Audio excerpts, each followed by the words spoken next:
this lecture, I'll be explaining you on the essential requirements to run my software smoothly on your PC or laptop. As I have said in my previous lectures, this software is 100% free with a course.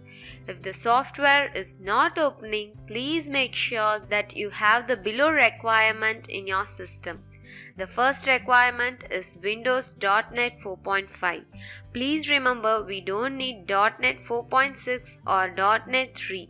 We exactly need .NET 4.5 to run the software smoothly. You can check your version of .NET by simply downloading a small app named Raymond CC.NET Detector. You can simply download it from Google or from the link directly showing in the screen. If you don't have the exact version of .NET 4.5, you can download it from the following link. Let me remind you again, if you don't have the .NET 4.5 version exactly from the previous link, the software will not run no matter whatever you try. The second requirement is to have an updated Java version. Make sure latest Java version or else again the software will not run. You can download the Java version from the following link.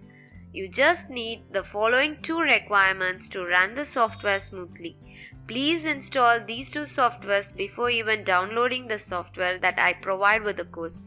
If you still have any issues, please send me a message via discussion board and I will solve it for you privately.